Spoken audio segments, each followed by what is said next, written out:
sino en todo el mundo. Es una enfermedad silenciosa, progresiva, pero sobre todo prevenible y controlable cuando se actúa a tiempo, por supuesto con conocimiento, disciplina y acompañamiento profesional. En esta tarde, yo, el químico Oscar Pérez Guillén, les presento el tema manejo integral de la diabetes. ¿Qué deberíamos hacer? Vamos a compartir pantalla y daremos inicio con este tema tan importante. Cabe destacar que las opiniones expresadas en esta presentación son a título personal y no representan la posición del Colegio Nacional de Químicos Farmacéuticos Biólogos México. El objetivo de esta charla va a ser abordar los cuidados generales que debemos conocer para sobrellevar la diabetes de forma integral en distintos aspectos, tanto físicamente, emocionalmente y socialmente, mejorando así la calidad de vida de quienes viven con esta enfermedad. Vamos a iniciar primero definiendo qué es la diabetes mellitus. La diabetes mellitus es una enfermedad crónico-degenerativa que se caracteriza porque, en este caso, el páncreas no secreta la insulina suficiente o bien no utiliza bien la insulina. ¿Qué es la insulina? La insulina va a ser la llave que va a permitir el paso de la glucosa de la sangre a las células. Va a funcionar como una llave. Esta llave va a permitir que la insulina ingrese el paso de la glucosa a la sangre y de esta manera va a permitir que podamos tener energía para el desarrollo de todas nuestras actividades.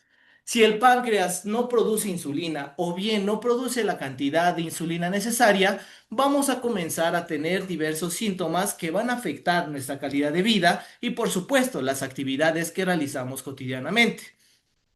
Estos síntomas los vamos a mencionar un poco más adelante.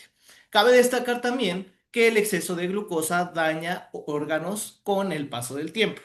Es muy importante que siempre estén de la mano junto con el profesional médico para que ellos hagan la evaluación de su condición física. Una vez conociendo la definición de diabetes, vamos a revisar cuáles son los distintos tipos de diabetes que existen. Existen tipo uno, en donde no hay una producción de insulina por parte del páncreas y esto va a ocasionar que el paciente tenga que requerir apoyo de insulina exógena. Esto quiere decir que se van a tener que estar inyectando insulina constantemente para que el paciente que vive con diabetes pueda realizar sus actividades de la manera más adecuada posible. En la diabetes mellitus tipo 2, la insulina no se va a producir en la suficiente cantidad para que el paciente pueda tener una buena calidad de vida. Lo va a hacer, pero no en la producción suficiente. Para la diabetes mellitus tipo 2, expertos de la salud, en este caso médicos, recurren que aproximadamente del 5 al 10% padecen este tipo de padecimiento. En la diabetes mellitus tipo 2, el 90% aproximadamente. Y tenemos la diabetes mellitus gestacional, que esta ocurre durante el embarazo y bueno, esta puede ser temporal o con un riesgo futuro a padecerla. Aquí, ¿qué va a suceder? El profesional médico va a hacer una entrevista al paciente y va a revisar cuáles son sus hábitos, tanto alimenticios como de vida cotidiana, a qué hora se levanta, qué son los alimentos que está consumiendo en todo el día. Antes que nada, primero le va a hacer un cambio en todo su plan alimenticio, de la mano del nutriólogo.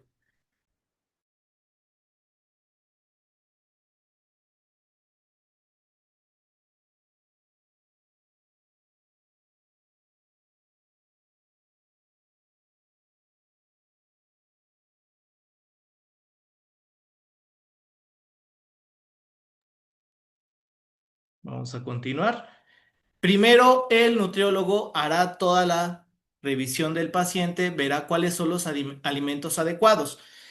Después, los expertos médicos, si en un mes vuelven a hacerle estudios al paciente y continúa presentando niveles altos de glucosa en la sangre, van a proceder a tener otros procedimientos que también los revisaremos un poco más adelante. ¿Cuáles son los niveles normales de glucosa en los pacientes? De acuerdo a los profesionales médicos, en un estado normal, los niveles de glucosa tienen que estar en un rango de 70 a 99 miligramos por decilitro. Para prediabetes, en un rango de 100 a 125 miligramos por decilitro. Para un paciente que ya vive con este padecimiento, los rangos pueden ser mayores a 126 miligramos por decilitro. Cabe destacar que todos estos datos son en ayunos y 2 horas antes, después de los alimentos, rangos normales tienen que ser aproximadamente menores a 140, se consideran normales, y pasando los 200 miligramos por decilitro, ya se considera que el paciente padece diabetes. Aquí es lo que les comentaba. El médico va a estar monitoreando al paciente y siempre va a ser muy importante que cualquier síntoma que tengan lo confirmen con el médico, ya que él les va a indicar tanto la medicación que requieren como el cambio en sus hábitos de vida. Nosotros como farmacéuticos actuamos de la mano junto con el médico, no para prescribir medicamentos, no para hacerles algún tipo de cambio, tanto en su dieta o en sus, sus medicamentos. Nosotros como farmacéuticos vamos a revisar la receta que les llega, vamos a ver qué alimentos son los que consume, vamos a revisar la forma en la que se están tomando sus medicamentos, puede ser metformina, puede ser glibenclamida, puede ser el uso de insulina. Nosotros como farmacéuticos también tenemos la responsabilidad de revisar de qué forma se están aplicando, ya sea los medicamentos o bien con qué lo están tomando, y de esta manera podemos identificar factores de riesgo que pudieran desencadenar algún efecto adverso de los medicamentos. Ahora, ¿qué síntomas van a presentarse? Es muy importante que en cualquier eventualidad que nosotros presentemos, como por ejemplo ganas de orinar con mucha frecuencia, sed excesiva constante, aumento del apetito, pérdida de peso inexplicable a pesar de comer normalmente, se puede presentar cansancio o fatiga consistente, puede presentarse visión borrosa. Además, pueden existir heridas que tardan en cicatrizar. Puede haber infecciones frecuentes, especialmente de piel, encías o vías urinarias, hormigueo o entumecimiento en manos y pies, piel seca o con picazón. El paciente, o bien si llegan a sentir alguno de estos síntomas, es una señal de alarma. Es muy importante que acudan con su médico, le digan cuáles son los síntomas que están presentando y el médico les mandará estudios para revisar si pueden estar predispuestos a tener diabetes. ¿Cuál es la importancia del diagnóstico temprano? Detectar a tiempo evita complicaciones tanto renales, cardíacas y oculares, y además va a promover cambios saludables en el estilo de vida. Si alguien que ya vive con diabetes tiene este cambio en su estilo de vida, va a poder realizar todas sus actividades sin mayor inconveniente. Por eso es muy importante detectar a tiempo si se presenta alguno de los síntomas que les mostré en la diapositiva anterior. De esta manera, el médico podrá diagnosticar a tiempo y de esta manera prevenir o hacer más llevadera la enfermedad. Otra cosa muy importante es la alimentación saludable. Además de que tanto el paciente debe de estar de la mano con su médico y su farmacéutico, también lo debe de hacer con su nutriólogo. Debe de tener una base del control glucémico en donde el médico le dirá al paciente que se esté monitoreando constantemente sus niveles de glucosa en la sangre. El paciente llevará un registro de sus niveles de glucosa, se los presentará al médico y el médico va a definir si continúa tanto con el cambio de alimentación de la mano con el nutriólogo o bien decide implementar algún tipo de medicamento para poder regular sus niveles de glucosa en la sangre. Los nutriólogos recomiendan el los alimentos principalmente que consuman más verduras, legumbres, frutas y principalmente beber muchos líquidos. Y a su vez también consumir menos azúcares y grasas, ya que son factores para que puedan subir los niveles de glucosa en la sangre.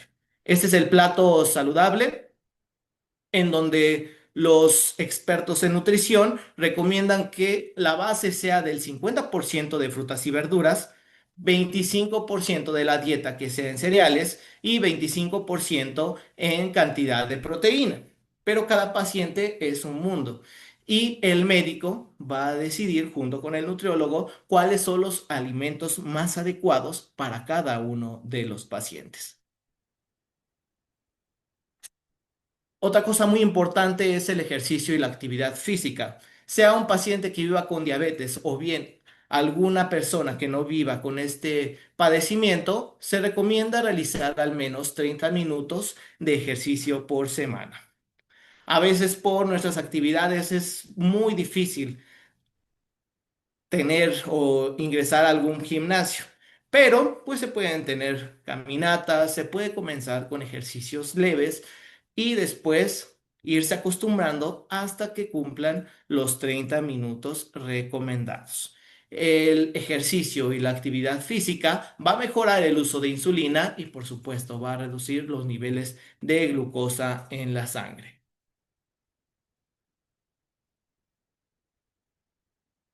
El monitoreo de glucosa. Los médicos recomiendan que primero se haga un monitoreo de glucosa a través del glucómetro al momento en que el paciente despierta. También se recomienda que sea después de los alimentos y en la noche. Esto va a permitir que se pueda tener un registro y el médico sea el indicado de decirle al paciente si continúa con algún medicamento o bien le puede mandar a hacer una prueba de hemoglobina glicosilada. Esta se hace trimestralmente y la meta es que sea no mayor al 7%. Y ustedes se preguntarán, ¿por qué el uso de este estudio de hemoglobina glicosilada es más exacto que el que nos marca el glucómetro? Bueno, la hemoglobina glicosilada va a ser una proteína que, bueno, va a permitir que se pueda generar la cantidad suficiente de insulina a través del páncreas y pueda funcionar como la llave para que permita el paso de la insulina a las células de la sangre y de esta manera se pueda tener energía sin mayor problema. El uso del glucómetro también marca los niveles de glucosa, pero la prueba de hemoglobina glicosilada es más exacta.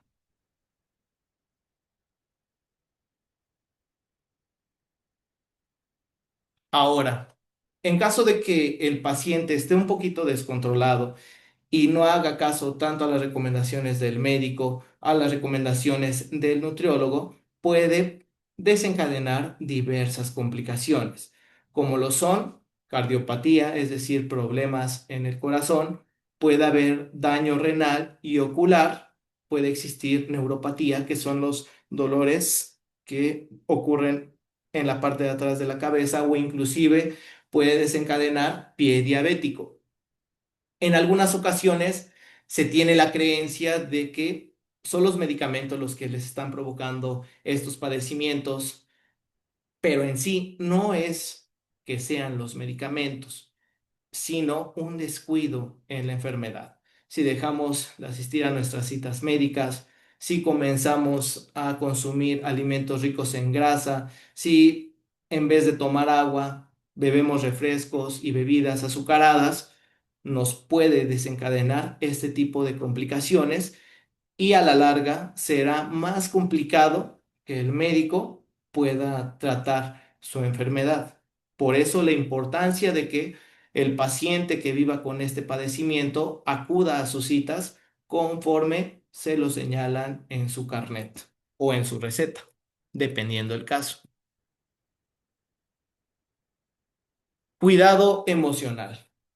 Estrés y depresión llegan a afectar el control glucémico. El apoyo psicológico es clave.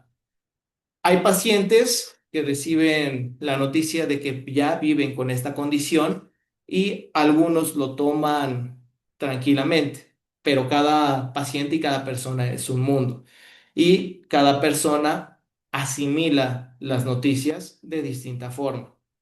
Por eso es muy importante el apoyo emocional tanto de amigos, de la familia, de sus parejas y en caso de que el paciente siga presentando estrés o depresión, se pueda recurrir a el apoyo psicológico. A veces nuestra calidad de vida, el estrés, descuidamos muchos aspectos importantes de nuestra salud. Por eso la importancia de que se pueda tener una buena dieta, de que se pueda hacer ejercicio al menos 30 minutos al día para que podamos prevenir este tipo de enfermedad.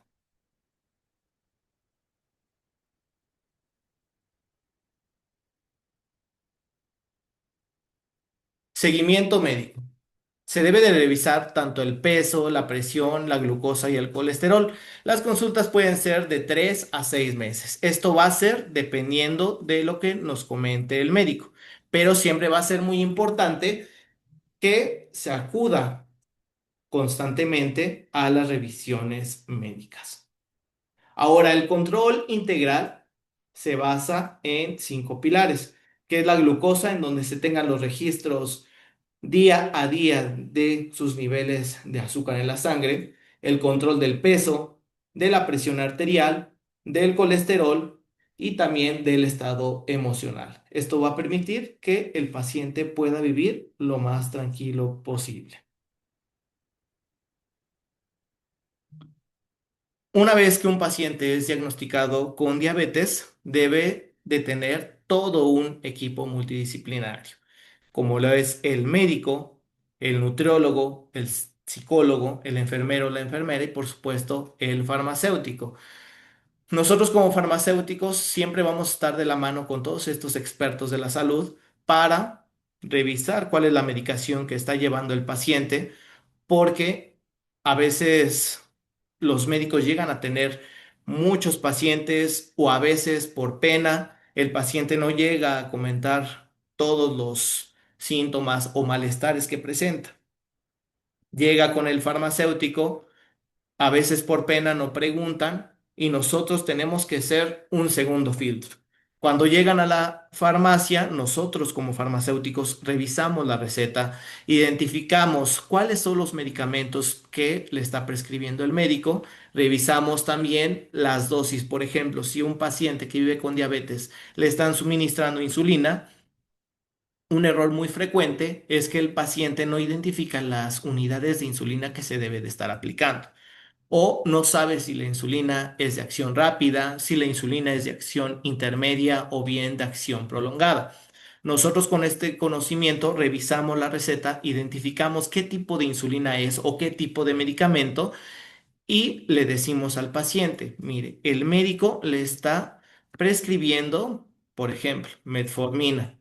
Los médicos llegan a poner uno, uno y uno. El paciente al leer la receta, ya sea por pena o por mil cosas que tenga, a veces llega a tener esta duda. Entonces, si nosotros como farmacéuticos identificamos que, por ejemplo, al paciente le están prescribiendo metformina y le están poniendo 1, 1, 1, ¿esto qué quiere decir? Que debe de tomar una tableta de metformina en la mañana, en la tarde y en la noche. Y siempre junto con sus alimentos para que el medicamento pueda tener el efecto terapéutico deseado. De igual forma, en la insulina el médico lo primero que hace es prescribirle el tipo de insulina, si es de acción rápida, si es de acción intermedia o bien si es de acción prolongada. Y nosotros como farmacéuticos debemos de ser este segundo filtro para confirmar con el paciente las unidades de insulina que se debe de aplicar e inclusive las jeringas que también debe de utilizar. Porque en ocasiones los pacientes llegan a abandonar su terapia farmacológica porque empiezan a tener un descontrol o dicen, ¿saben qué? Este medicamento me está cayendo muy mal. o saben que este medicamento ya lo dejé de consumir porque me va a causar ceguera, o este medicamento ya lo dejé de consumir porque me siento muy mal, se me baja demasiado los niveles de azúcar en la sangre. Ahí nosotros como farmacéuticos debemos de accionar y preguntarle al paciente. Mire, el médico le está indicando este medicamento, esta insulina, ¿cómo lo está consumiendo? ¿Lo está tomando con agua? ¿Está utilizando, qué jeringa está utilizando? ¿Cómo es que se aplica su insulina? El paciente ya nos estará diciendo a nosotros, los farmacéuticos, cómo lo está haciendo. O bien, si llegan a presentar algún efecto adverso, nosotros también debemos de hacer estas anotaciones y compartirlas con el médico. Y de la mano, el médico volverá a citar al paciente y le indicará cómo es que debe de aplicarse su medicamento o bien qué alimentos puede evitar. Ahora, vamos a desenmascarar diversos mitos alrededor de esta enfermedad. En algunas ocasiones se llega a decir que los dulces causan diabetes, pero pues no, la realidad es que esto es multifactorial. En sí, los dulces o el enojo también llegan a decir que eso les desencadenó esta enfermedad, pero en sí no es ninguno de estas dos cosas ciertas. El hecho de hacer corajes sí aumenta los niveles de glucosa en la sangre, pero el paciente ya estaba predispuesto a tener esta enfermedad por su calidad de vida, por los alimentos que ha estado consumiendo y llegan a culpar a que un enojo les causó eso, a que los dulces están causándoles este padecimiento. Otra cosa a lo que nos hemos enfrentado tanto los médicos como los farmacéuticos es que se cree que la administración de insulina provoca ceguera. Esto es completamente falso. La insulina no va a provocar ceguera. La insulina que se inyectan los pacientes va a ser una ayuda que va a permitir que sus niveles de azúcar en la sangre puedan estar controlados. Pero les repito, a veces una mala administración de la insulina puede desencadenar efectos adversos. En ocasiones me tocó a algunos pacientes que me decían, oiga, químico, voy a dejar este medicamento, ya también se lo comenté al doctor, este tipo de insulina porque me causa mucho daño, me siento muy mal. Y ahí nosotros le comentábamos al paciente, a ver, el médico, revisamos la receta, le está prescribiendo estas unidades de insulina. ¿Cómo es que se aplica su insulina? Me decían, no, pues primero hago meriendo tipo 8 de la noche y a las 10 de la noche me aplico mi insulina y me voy a dormir y me provocó mareos, me provocó temblor. Es el medicamento que me está cayendo mal. Y en realidad, nosotros ya como profesionales de la salud revisamos esto y no es la insulina la que le está provocando esto, sino es una mala aplicación. Y ahí nosotros como farmacéuticos de la mano del médico les platicábamos que primero se tienen que aplicar su insulina, si se las mandan en la noche, tener ya su cena lista y una vez que se la aplican, tomar los alimentos. Esto va a permitir que la insulina pueda absorberse de forma correcta y tener el efecto terapéutico deseado. También en algunas ocasiones nos llegaban a decir los pacientes que dejaban su tratamiento de metformina o de otros medicamentos. Y ahí es muy importante que nosotros como farmacéuticos tomemos nota de esto y después lo comentemos con el médico para que él pueda tomar las acciones que crea correspondientes. Porque otra cosa muy importante a lo que nos enfrentábamos era que a veces los pacientes se inyectaban en el músculo como tal, la insulina. Esto les provocaba que sus niveles de glucosa bajaran completamente y tuvieran estos efectos secundarios, como lo son mareos, como lo son escalofrío, porque al momento en el que el paciente se inyecta en el músculo, llega directamente al torrente sanguíneo y esto les provoca que bajen sus niveles de glucosa inmediatamente y les provoque esto. Lo que nosotros les decíamos era que los sitios principales de aplicación de insulina es atrás de los brazos, en el área abdominal o atrás de las piernas. Hay veces que el paciente que vive con diabetes está solo, no tiene quien le ayude a aplicar su insulina. Entonces les recomendábamos que si tenían alguien que les pudiera aplicar la insulina, lo hicieran detrás de los brazos, lo hicieran o bien en las piernas. En caso de que el paciente viviera solo, pudiera aplicarse la insulina en la parte abdominal. Los pacientes nos decían, ¿y por qué ahí? Atrás de los brazos, atrás de las piernas y en el área abdominal tenemos mayor cantidad de grasa. Ahí, al tener mayor cantidad de grasa, al momento en el que se aplique la insulina, se va a absorber correctamente y va a tener el efecto terapéutico deseado. Pero aquí es muy importante que el paciente, si llega a presentar algún efecto adverso, siempre lo comunique tanto con el médico como con el farmacéutico. Si no lo comenta con el médico, lo podrá comentar con el farmacéutico y nosotros llevaremos esta información al médico, reportaremos estos eventos adversos y el médico citará de nueva cuenta al paciente para poderle hacer ya sea un ajuste en las dosis de sus medicamentos o bien el nutriólogo pueda hacer algún tipo de cambio en la dieta del paciente. Otro mito muy frecuente es el de ya me siento bien, dejo el medicamento. Este es un error muy grave.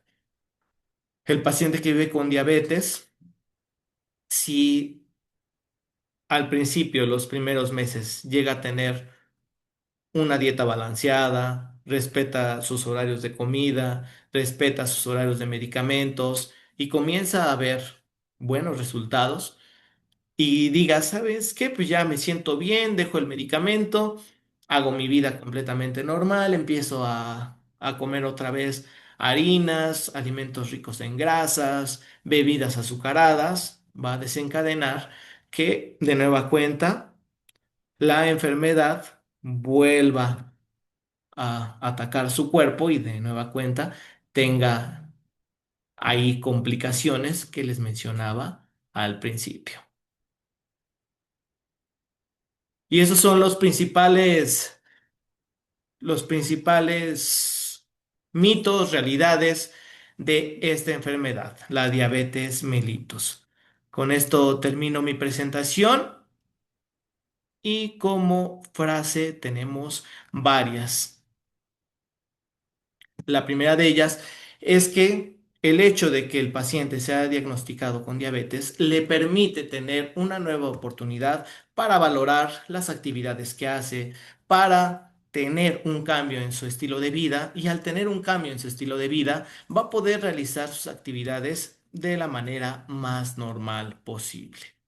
Así que vamos a revisar las preguntas que estén en el chat. De igual forma pueden activar sus micrófonos y estaremos revisando las preguntas. Vamos a dar unos segundos para quien tenga alguna duda pueda irla escribiendo directamente en el chat.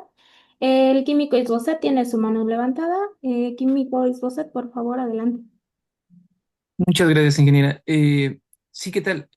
Oscar, primeramente, muchas gracias por darnos toda esta información. Tener este refresher o este recordatorio es importante, sobre todo porque creo que todos, tanto en familia como amigos, tenemos personas con esta enfermedad. Lo que quería preguntarte es, y que es parte de los mitos que suele estar muy difundido, es, ¿existe algo como tal como reversibilidad de la diabetes? Es decir, me diagnostican hoy, continúo con buenos hábitos una década y cuando voy a hacerme seguimiento en laboratorio ya no presento los niveles de glucosa tan altos o ya no presento alguno de los como de los marcadores típicos de una diabetes, una dislipidemia o algo así. ¿Existe alguna reversión de la enfermedad? Mira, como tal, Isboset, muchas gracias por tu pregunta. No existe una reversibilidad, ya que el páncreas como tal Una vez que deja de secretar la insulina suficiente, no va a permitir el paso de esta a las células sanguíneas. Como tal, no hay una reversibilidad, pero si el paciente sigue de la mano con el médico, tanto toda la farmacología que le prescribe, sigue sus buenos hábitos alimenticios, continúa haciendo ejercicio al menos 30 minutos, va a permitir que la enfermedad esté controlada, más no que haya tenido como tal una cura, ya que el páncreas, una vez que deja de secretar insulina, ya no es como el hígado que se regenera, por ejemplo. El páncreas ya no vuelve a producir la cantidad de insulina. Por eso es muy importante que antes de que seamos diagnosticados con diabetes o con prediabetes, nosotros tengamos tanto buenos hábitos alimenticios, tengamos actividad física de al menos 30 minutos, bebamos agua al menos 2 litros para que evitemos que el páncreas deje de secretar la insulina que necesita nuestro organismo.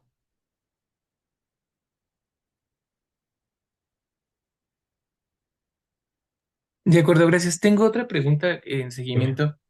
Eh, Generalmente yo me he percatado que parte de la problemática que tienen los pacientes con diabetes o incluso ya con diabetes ya más descontroladas es que no hay como tal un apego al tratamiento. Si bien decías que hay recursos terapéuticos como insulinas y metforminas y otro tipo de familias de medicamentos para tratar los síntomas o para tratar como tal en tu opinión, como farmacéutico, ¿por qué crees que los pacientes no tienen apego a los tratamientos? En particular me refiero a justo, llega un momento en que, por ejemplo, un efecto adverso muy conocido de la metformina son diarreas Sí. profusas, pero sí profusas. Entonces, muchas veces por miedo, por cantidad de situaciones, sustituyen el tratamiento y no así, no menoscabando la importancia de la medicina tradicional, pero muchas veces optan por tecitos o por incluso cosas que sabemos que de corazón que son dañinas, como el Herbalife y suplementos que no están correctamente regulados. ¿Por qué crees que las personas prefieren tener apego a estas supuestas alternativas terapéuticas en lugar de la que prescribe el médico y el farmacéutico? Muy buena tu pregunta, Isboset, y sí es algo a lo que nos enfrentábamos cuando estábamos en la clínica especializada en el manejo de diabetes. Como tal, el paciente trata de asimilar de la mejor manera que ya padece diabetes. Te decía, hay algunos que lo toman de la mejor manera, hay otros pacientes que caen en depresión, pero como tal, tanto pacientes se ha visto que le tienen a veces más confianza a la vecina o le dicen, ¿sabes qué? Tómate este medicamento porque mi papá tuvo esto y tuvo diabetes, tenía sus niveles de azúcar elevados por las nubes, pero mira, tomó este tratamiento, por ejemplo, de Herbalife o tomó Moringa. Pero pues estos remedios herbolarios no tienen un sustento científico. Tampoco están avalados por COFEPRIS ni tampoco sabemos la procedencia de estos. En ocasiones el paciente está mal acostumbrado y a veces prefiere hacerle caso a la vecina, hacerle caso al amigo o inclusive, ¿no? En el peor de los casos. ¿Sabes qué? Mira, le platican al vecino, fui diagnosticado con diabetes. No, es algo terrible. ¿Qué te crees que mi tío, mi familiar tuvo diabetes y falleció al mes de eso? ¿O sabes qué? Tuvo una amputación. ¿O sabes qué? Quedó ciego. Entonces, imagínate, el paciente de por sí está tratando de asimilar que ya vive con diabetes y el vecino le dice esto, pues imagínate cómo va a repercutir en él. Lo que nosotros tratábamos de hacer es hacerles conciencia de que confiaran en su profesional de la salud, en que por eso es muy importante que si el médico en el primer filtro no llega a comentarle al paciente, ¿sabe qué? Pues este medicamento le puede provocar diarrea, le puede provocar vómito, le puede provocar mareo. Nosotros como farmacéuticos, al momento en el que llegan a la farmacia, nosotros revisamos la receta. Si vemos que dice metformina y nosotros ya sabemos cuáles son los posibles efectos adversos que pueda tener este medicamento, tenemos la responsabilidad de comentarle al paciente, mire, el médico le está prescribiendo metformina. Uno de los efectos adversos que puede tener es diarrea, es mareo, es pérdida de peso. Si llega a presentar algunos de estos síntomas, no se preocupe, es parte del medicamento, pero cada paciente es un mundo. Va a haber algunos pacientes que lo asimilen bien, si llegan a tener estos efectos secundarios, lo van a asimilar, pero también va a haber pacientes que digan, como lo mencionaba, ¿no? ¿Sabes qué? Este medicamento me está provocando tal cosa, lo suspendo. Y tanto el médico como nosotros como farmacéuticos debemos de explicarles a los pacientes la importancia de que no abandonen su terapia farmacológica ni tampoco sus hábitos, sus buenos hábitos alimenticios. Entonces, ahí es nuestra responsabilidad como farmacéuticos informar muy bien al paciente con toda su medicación que está tomando, identificar o preguntarle cuáles son los alimentos que está consumiendo y de ahí podemos revisar junto con la mano del médico. Aquí es muy importante que solamente nosotros vamos a hacer el apoyo a los médicos. Si nosotros ya identificamos esta situación, debemos informarlo al médico y ya el médico decidirá si hace un ajuste de dosis o bien si cambia el medicamento. Ujú. De acuerdo, en seguimiento también, y algo que has mencionado durante tu presentación fue la parte de alimentación. Presentabas una sugerencia de cómo es un plato balanceado.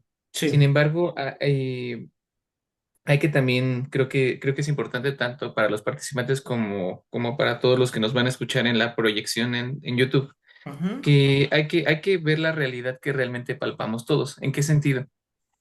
Muchas veces creo que no todos pueden comer balanceadamente a lo largo del día por el tipo de actividades que tienen, Es correcto. por donde trabajan. Y en particular, yo me quiero centrar un poco en la población adulta, que la población adulta es que quien justamente en esas etapas es cuando empezamos a desarrollar síntomas o los síntomas previos a diabetes u otros desórdenes metabólicos, pero no nos damos cuenta, pues porque no nos sentimos mal. Ujú. Entonces, eh, eh, los,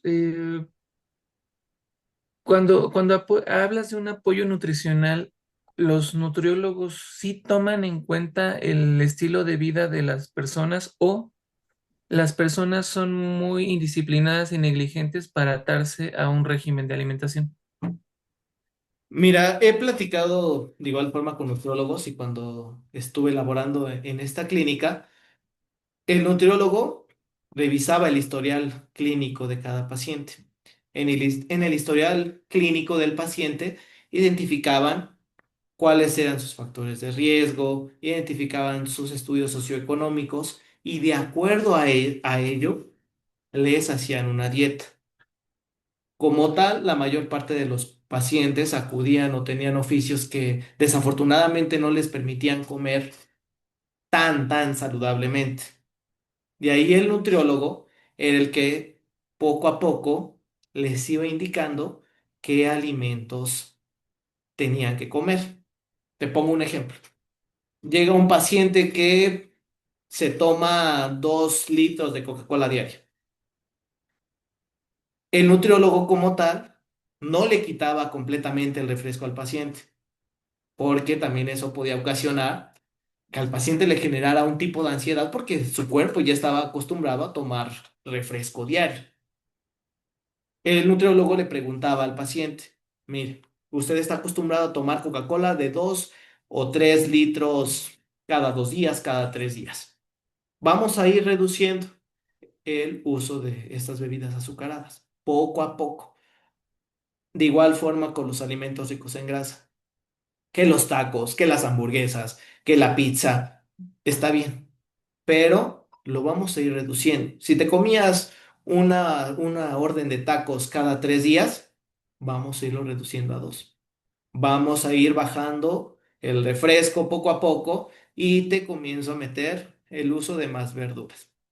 Y ahí es el apoyo que debe de tener tanto de la familia para que, por ejemplo, si es alguien que se le dificulta mucho ir al mercado, tener ese tipo de alimentos y que pueda cocinarlos, ahí es muy importante.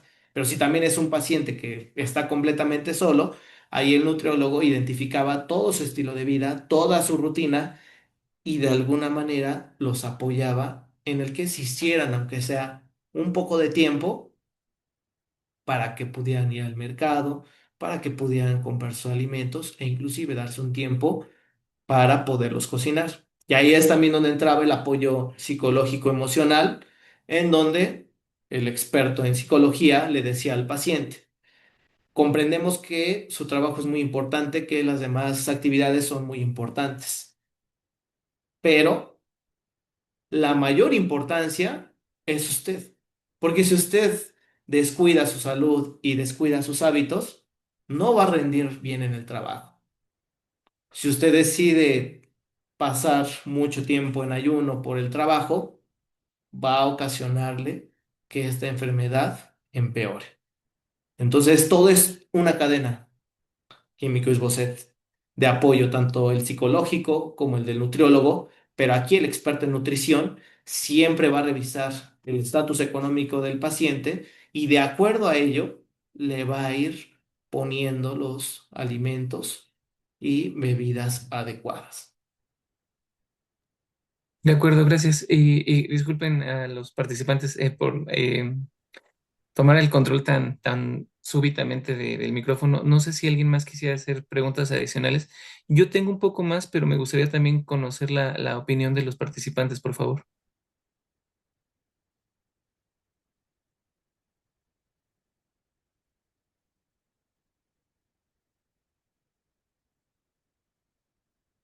Adelante, pueden encender su micrófono sin problema o bien colocar sus preguntas o dudas en el chat.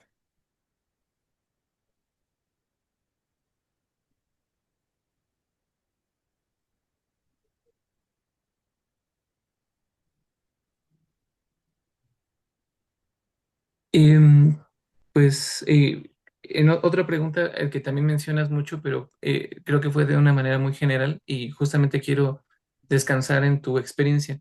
¿El Sí. apoyo psicológico se da al paciente o a las familias? ¿En qué particular? Muchas ocasiones, sobre todo en varones, que son jefes de familia y que suelen ser, desafortunadamente, a veces el único ingreso de las familias, pues precisamente tienen esta presión de que tienen que rendir al máximo, aunque estén enfermos, para lograr llevar el, digamos, entre comillas, el pan a la casa. Esto, aparte de la presión física que pone sobre ellos, también es una presión mental. Sin embargo, recordemos que también las personas enfermas y tienen cuidadores, y estos cuidadores también se estresan.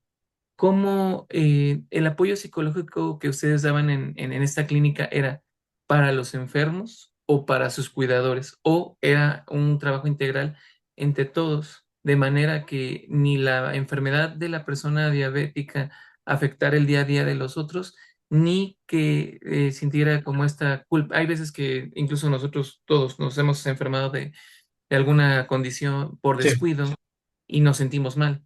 Pero ya cuando es algo crónico, todavía sientes una culpa que se va acumulando cada día. Entonces, ¿cómo era la intervención psicológica en esos escenarios? Mira, el apoyo en primera instancia, a lo largo del mes, se le citaba al paciente. El primer apoyo era individual, en donde el psicólogo le platicaba al paciente que como tal, esta era una nueva oportunidad para que el paciente pudiera valorar lo que tiene, una nueva oportunidad para valorar su salud y le hacía ver que como tal, si llega a tener una alimentación balanceada, si sigue las recomendaciones de los doctores, su calidad de vida iba a ser prácticamente igual a la de una persona que no viva con esta condición.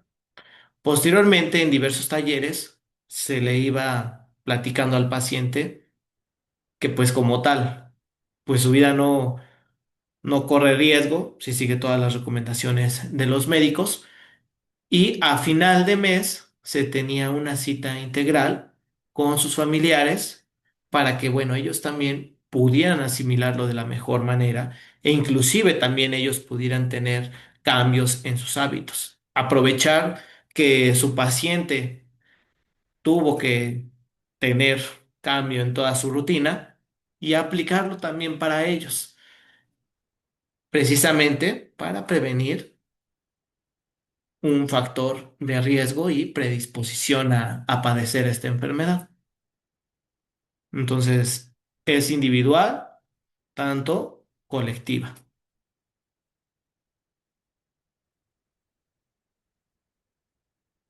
De acuerdo. Compañeros asistentes, nos quedan 5 minutos.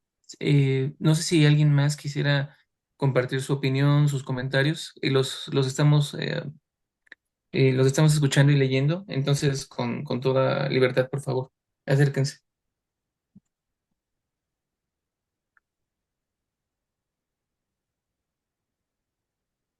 Perdón, no encuentro la manita.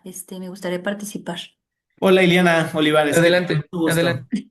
A mucho Dime. gusto.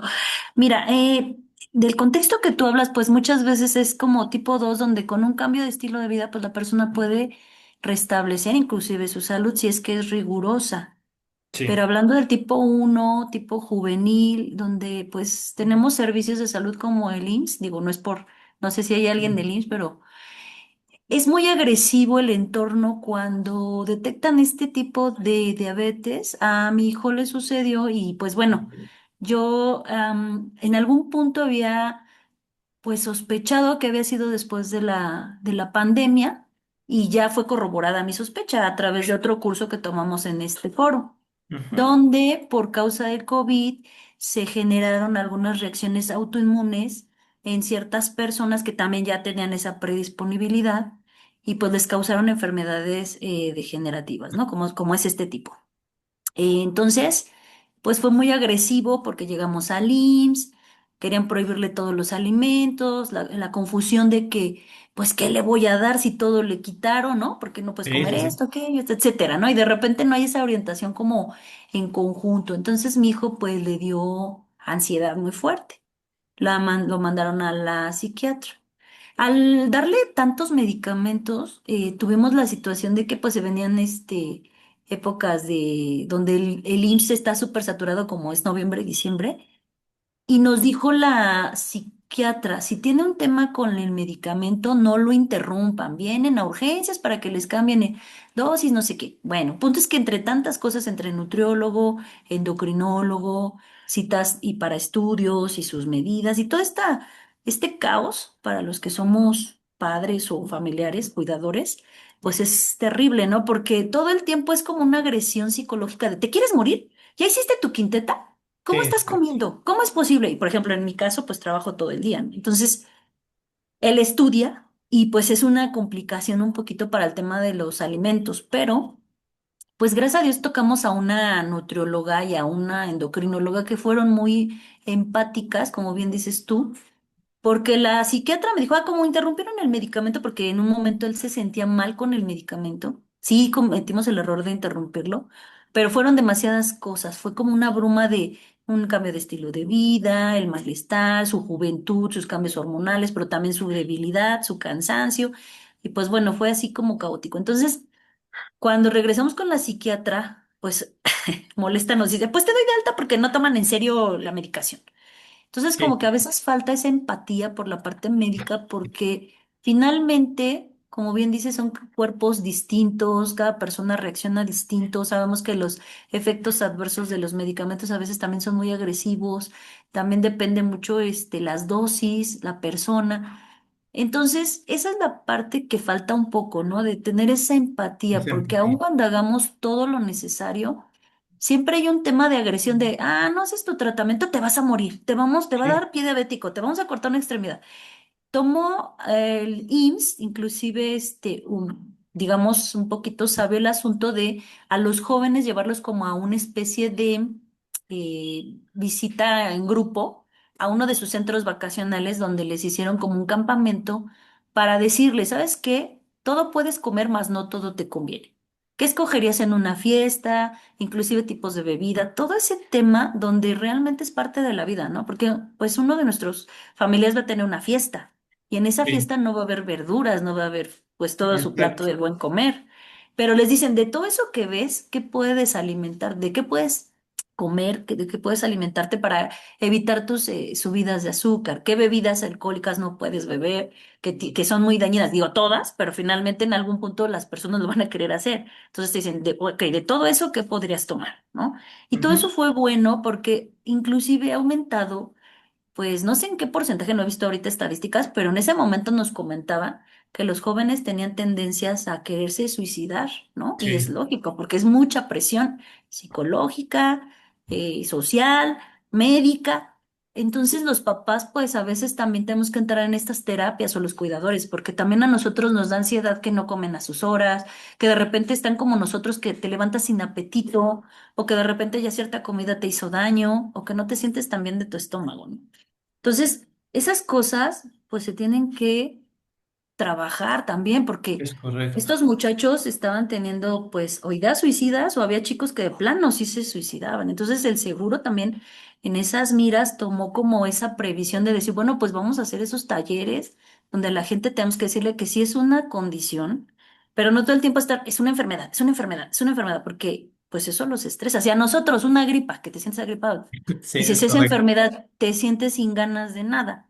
Ahora que todo el mundo, ¿qué te quieres morir? O sea, porque de verdad, literal, todas sus citas era de que si lo internaban porque algo le había caído mal, me decían, es que ya cuidó su quinteta, es que ya se puso bien de insulina, es que lo está vigilando. Y tú, pues es que hace todo lo que le dice el médico, pero a veces el cuerpo reacciona mal, ¿no? A ciertos medicamentos, a cierta situación. Y a veces, pues en los estudios no sale así como, pues mira, fue que se puso mal la insulina. No, sino que ellos no ven exactamente la situación por el cual está hospitalizado y agreden. Entonces, todo esto sucede continuamente. Entonces, imagínate que te estén diciendo, te vas a morir. Si no haces esto, te vas a morir. Entonces, Exacto. tenemos que cambiar esa mentalidad y esa forma de tratar a los pacientes con esta condición, ¿no? Y hacerles saber que sí está el apoyo tanto de familiares como el equipo médico, pero que el equipo médico también esté educado a ser sensible, porque es horrible la forma en que tratan al paciente y al que tratan al familiar, ¿no? Porque estas situaciones pasan y pues desgraciadamente no es culpa de nadie. A veces sí cuando es tipo 2 porque es un estilo de vida, pero la Exacto. tipo 1 Sí, sabemos ya que no es es. así. ¿No? Entonces, bueno, esa era quería compartir esta parte de vivencia porque ha sido muy duro, pero al final del día, pues encontramos médicos que sí tienen la vocación, ojalá todos fueran así, y pues Sí, ir educando tanto al personal médico como a los demás para que seamos pues un poquito condescendientes. Sabemos que nuestro estilo de vida rápido a veces no nos da oportunidad de hacer comidas como debiéramos, pero exacto. decirles de entre todo lo que tienes, ¿qué comerías, no? O sea, ¿qué te conviene?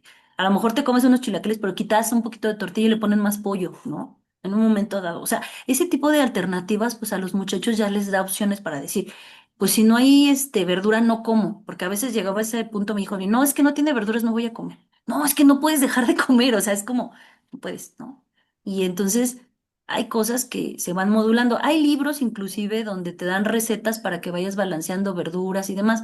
Sus endocrinólogos y sus nutriólogos van sabiendo de acuerdo a su cuerpo cuántas kilocalorías necesitan. Es Porque, correcto. por ejemplo, mi hijo es muy delgado, entonces le suben las kilocalorías y puede comer, por ejemplo, 4, 5, 6 tortillas al día, dependiendo.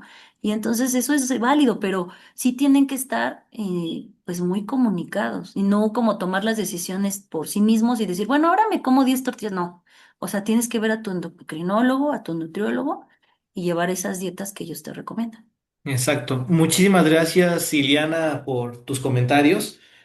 Son muy ciertos. La realidad es que todos los profesionales de la salud estamos trabajando en cambiar estos niveles de conciencia porque pues todos los pacientes son importantes, sea cual sea la enfermedad que padezcan, y nosotros como farmacéuticos tenemos la responsabilidad de revisar estas recetas, de tener los cuidados, la atención al paciente y tratarlos de la mejor forma, porque si ya de por sí están teniendo una batalla interna en la cual pues es algo completamente desconocido para ellos. De repente cambian sus hábitos a los que ya estaban acostumbrados y todavía llegar a la farmacia, llegar al consultorio y que te reciban de una manera no adecuada, pues sí es un poquito complicado. En Ciudad de México existen dos clínicas especializadas en manejo de diabetes, en donde tienen la atención de nutriólogos, de atención psicológica, del farmacéutico, de inclusive de enfermería. Y se está trabajando poco a poco en ir cambiando tanto los valores de los profesionales de la salud para que el paciente se sienta lo más tranquilo posible y tratarnos de ganar la confianza del mismo. Porque si el paciente llega y lo reciben de una mala forma o les contestan mal, pues eso va a hacer que desencadene cosas como las que comentabas, o bien que digan, no, pues ¿para qué voy si el médico o el farmacéutico me atendieron mal, me pusieron cara o algo? Eso complica un poco más las cosas y puede desencadenar que pues el paciente deje de asistir, que el paciente deje de consumir sus medicamentos.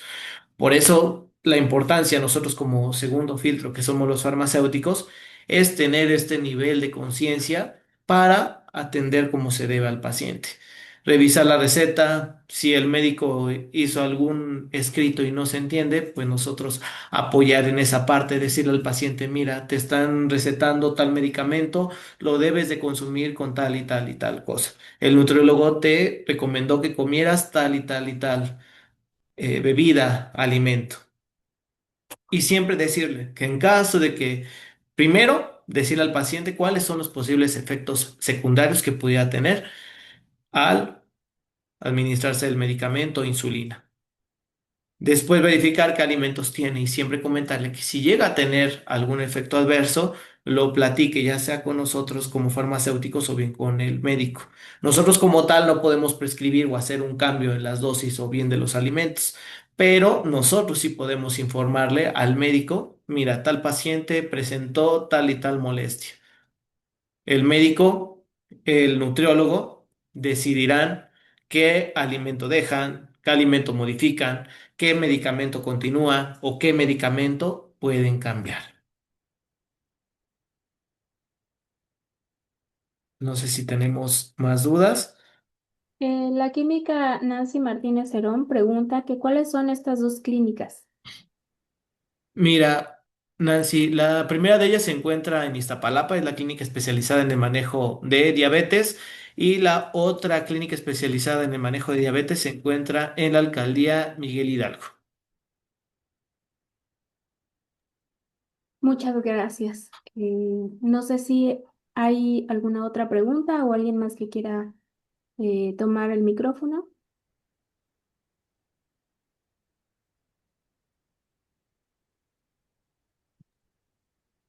Me parece Am, que ya no. Adelante, Químico. no, justamente haciendo seguimiento a lo que acabas de comentar, creo que podemos dar por concluido nuestro evento. Agradecemos de antemano su participación activa. Primeramente agradecemos al químico Pérez Guillén, a Oscar, que siempre está comprometido con la salud de los pacientes. Tiene muy, muy, muy presente esta práctica de mantener a todos informados con un trato humano, no un buen trato, solo un trato humano, porque sabe que al final del día lo que nos diferencia como profesionales es qué tan comprensivos somos de la misma condición humana. También agradezco al staff por siempre estar atentos a nuestras necesidades de audio, video y soporte técnico. Y finalmente también, y no menos importante, a ustedes, auditorio, por siempre tener la inquietud de no quedarse con lo que hay, sino buscar nuevos caminos en los cuales podamos tener todos una vivencia más plena, tanto de nuestra salud como nuestra enfermedad.